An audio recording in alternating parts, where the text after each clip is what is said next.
Tu sais de quoi je parle, n'est-ce pas? Bah, et tu connais cette séquence virale. Tu as forcément vu cette séquence virale. Je veux dire, ça a littéralement enflammé internet, non?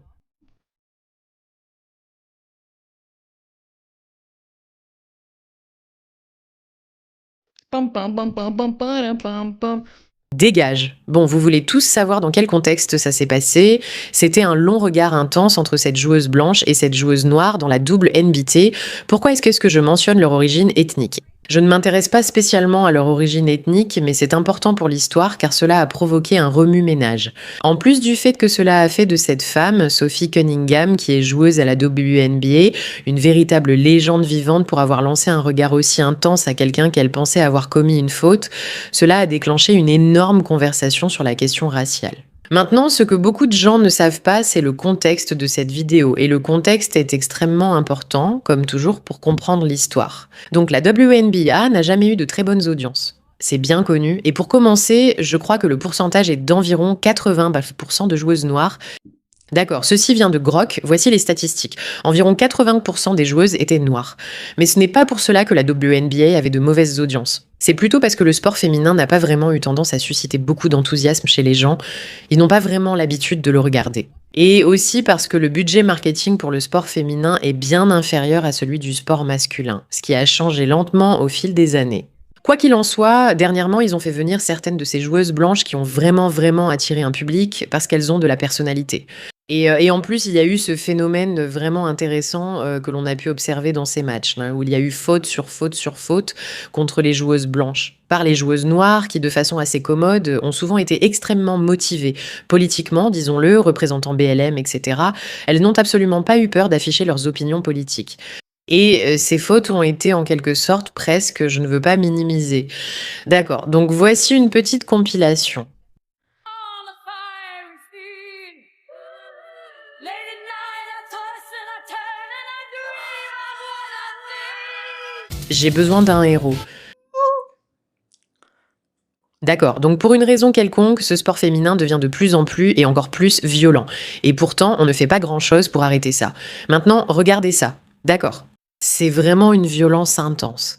Et vous devez savoir qu'après cette vidéo, cette fille, celle qui l'a attaquée, n'a été suspendue que pour un seul match et a reçu une amende de 1 000 $. C'est une blague. Elle l'a littéralement étranglée, d'accord?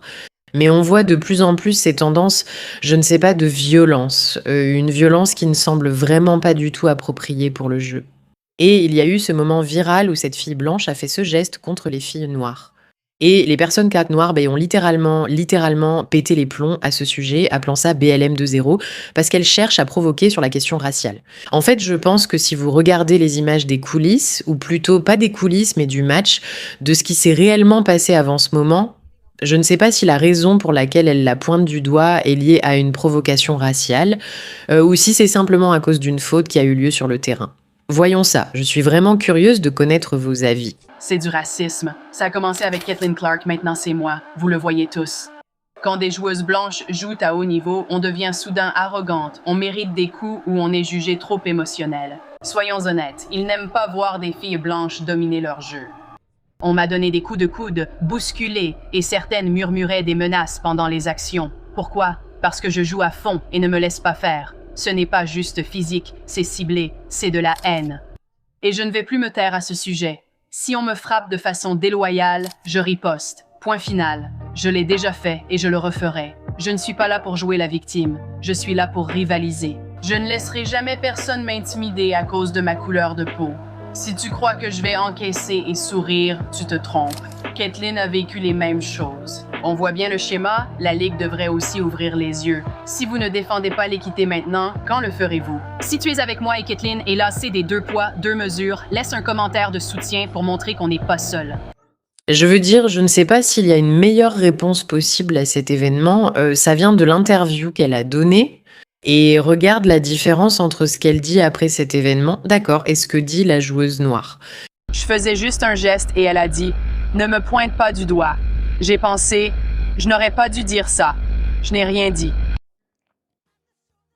C'est vraiment un super moment.